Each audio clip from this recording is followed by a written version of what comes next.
This team stinks. Angel Reese not even in top 10 in all-star voting. This team stinks. A triple single? Well, I got to tell you, the Chicago Sky are one of the worst basketball teams I've ever seen.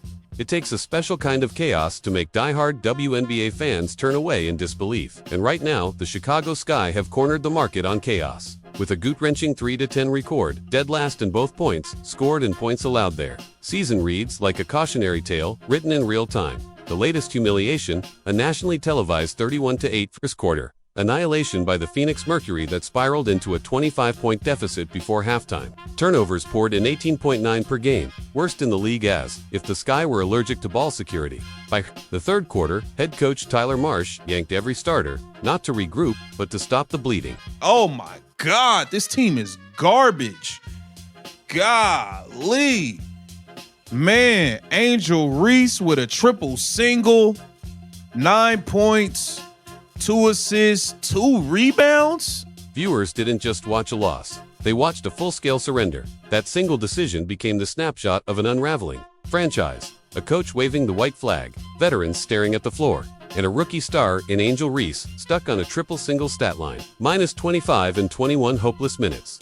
In an arena built for highlight reel moments, Chicago delivered a masterclass in how to crater a season before the All-Star break. And the worst part is, this was only the opening act of their freefall. And today, their coach literally just waved the white flag. He quit. Angel Reese got completely exposed today, man. Y'all see how she only took 1 shot today versus the Mercury and only had 2 rebounds? Angel Reese arrived in Chicago trailing a hurricane of hype-end NCAA champion build as the Sky's new cornerstone. But in the pros, the numbers have body-slammed the narrative. Through mid-June, she's shooting a brutal 30.9% from the field, her effective field goal rate dipping below 40% dead last among WNBA forwards logging starter minutes. In the nationally televised mauling by Phoenix, Reese produced the dreaded triple single, 9 points, 2 boards, 2 assists and took just 1 shot from the floor before coach Tyler Marsh yanked her with the game spiraling out of reach. I don't know what's wrong with them, but like they could lose this game by 40. Like, I don't know. I don't know what is wrong with this team. Because today it wasn't even, I don't even think that this was an effort thing. The backlash has been swift. Early All-Star voting shows Reese languishing in 13th place, a shocking fall for a player who was a rookie All-Star only a year ago. Now trailing 2 first-year guards who've never sniffed her college resume. Social feeds pile on nightly, memes dubbing her a baby giraffe, Reddit threads calling her the league's worst starter, and highlight reels of teammates glancing her way, then swinging the ball elsewhere. Obviously, this is my third one. Obviously, it really meant something to other people today because it's me. And I just focus on basketball. I come into work every day and work. I don't complain. I don't care about anything else. I have bad days. I haven't been playing well at all. Why the cold shoulder? Scouts say Reese's rebounding once came from chasing her own misses take away those putback chances and her board numbers crater. Against Phoenix, guards half her size boxed her out while she floated in no man's land, logging only 2 rebounds in 21 minutes and a painful minus 25 plus dash minus dot. Yet in post-game pressers, Reese insists everything is part of the process, claiming she's happy with the team's direction and about to break out. The disconnect is jarring. Fans see a stat line crashing. Reese sees a masterpiece in progress. Confidence is crucial but delusion. That's gasoline on a bonfire. If the Sky hoped she'd anchor a rebuild, the foundation is already cracked. The rumble you hear is the rest of the league laughing as the hype train stalls on the tracks. Next up, the coach who waved the white flag and turned a blowout into an all-time humiliation. In a game where her team lost by 21, she was a team leading a minus 25! We're still trying to post up in 2025. Spread it out like butter. Butter pecan! Only had 2 rebounds, and you're about to witness one of them. How about that? With his starters collapsing and morale plummeting, head coach Tyler Marsh faced the ultimate coaching nightmare, a primetime implosion viewed by millions. In that pivotal third quarter against Phoenix, Marsh did what no coach ever dreams of. He pulled his entire starting 5 off the floor in a brutal, public act of surrender. It wasn't about strategy, it was about mercy. He waved the white flag in real time, conceding defeat before the fourth quarter even started. The optics were devastating. Cameras captured Angel Reese and Camila Cardozo, the team's supposed future stars, slumped on the bench, humiliated and visibly stunned. Marsh's decision wasn't just unprecedented, it felt desperate. A panic button pushed not for tactical advantage, but purely to limit embarrassment. In his post-game conference, Marsh stumbled through explanations, claiming he wanted to protect his players during a grueling back-to-back schedule. But everyone watching could see the truth etched into his defeated expression. This wasn't cautious player management, it was resignation broadcast live. It felt like Marsh had given up, not just on the game, but possibly the entire season, and even his job. And, as the Sky limped off court, defeated and demoralized, whispers grew louder. Had Marsh just signed his own resignation letter with that devastating call? Or was this only the beginning of even deeper turmoil brewing beneath the surface? What happened next, however, would turn humiliation into something even more surreal. Horrible, bro. I mean, my goodness. If you guys haven't heard by now, the Chicago Sky has lost another damn basketball game. When the final horn sounded, most players slunk to the locker room in silence. Angel Reese, however, strode to the podium with the confidence of a player who had just dropped 30-1, who'd managed a triple-single on 30.9% shooting for the season. Reporters, expecting contrition instead, got a TED Talk on poise and progress. Reese insisted the 21-point beatdown was character-building, praised the team's direction, and vowed that her breakout was just around the corner. The disconnect was whiplash-inducing moments earlier. Head coach Tyler Marsh had flat-out admitted he benched his starters to protect them, all but confessing the game was beyond saving. Yet Reese spun the rout as a moral victory, referencing hustle and intensity after pulling down only 2 rebounds while Phoenix's guards devoured the glass. On social media, fans clipped her speech next to the scoreboard 107-86 and the memes wrote themselves. Analysts weren't laughing, they were cringing.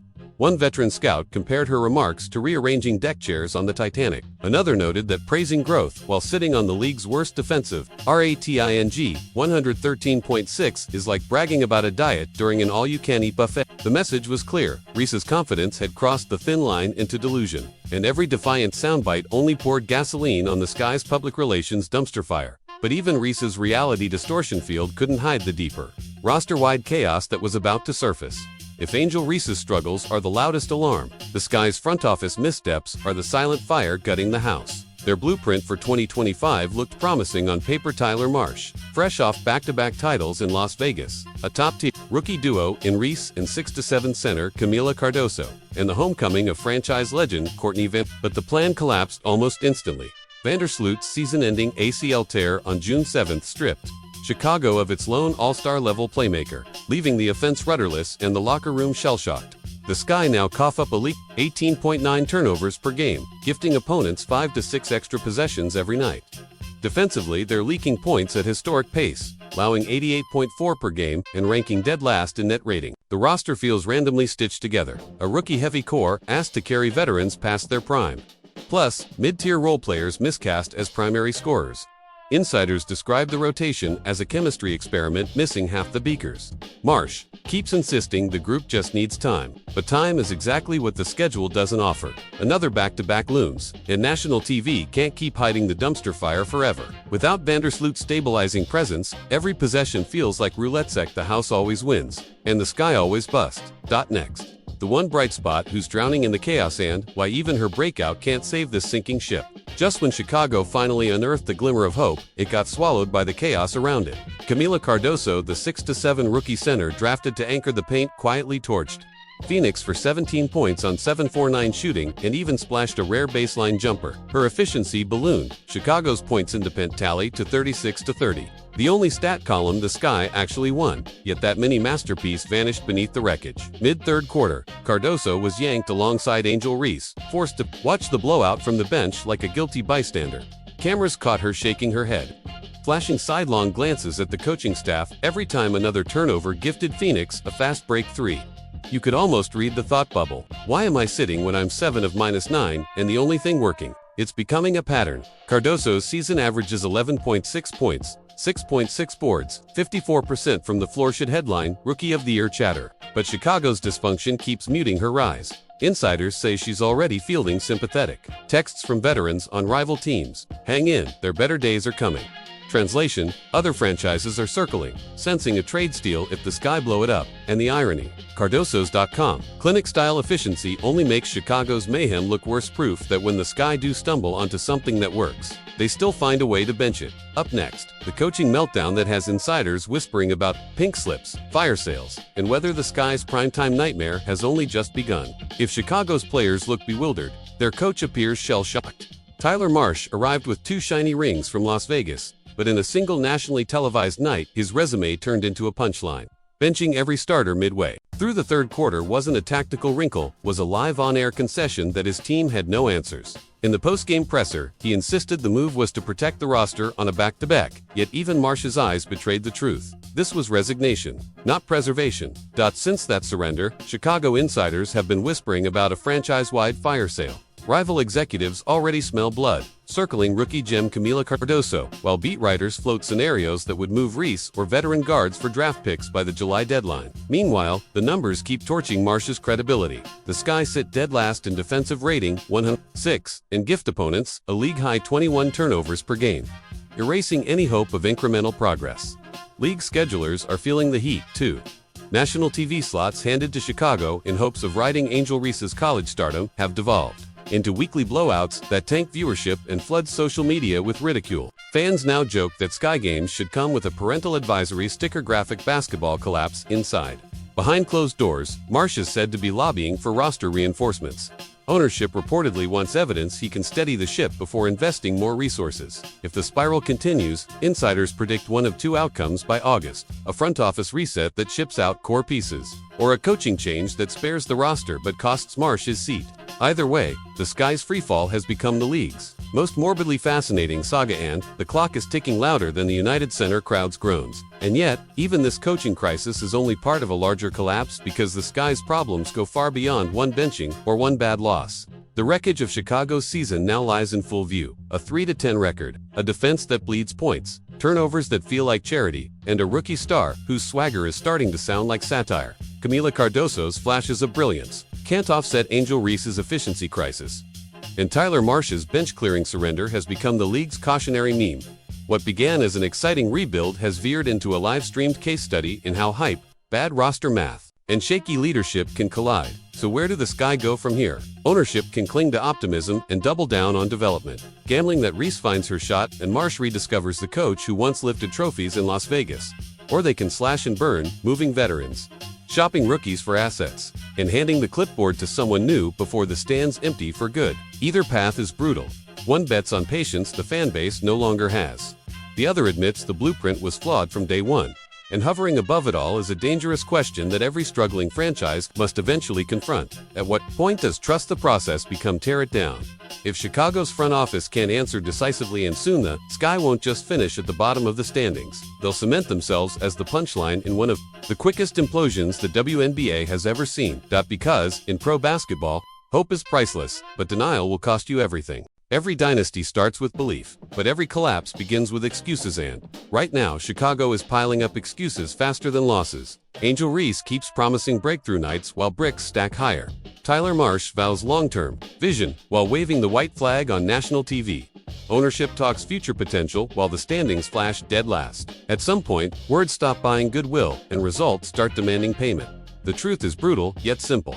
The WNBA never slows down to let a franchise catch its breath, while the Sky scramble for silver linings. Contenders like Las Vegas and New York are sharpening title runs, and even rebuilding teams are out hustling Chicago on rookie deals. If Chicago won't fix its chemistry, tighten its defense, or protect the ball, the league will keep turning their games into highlight reels, just not the kind anyone wants in their legacy. So the Sky stand at a crossroads: double down on a vision that's sinking, or gut the roster and rebuild with ruthless honesty. Either decision will sting, but indecision will scar. Because in pro basketball, hope isn't a strategy, execution is.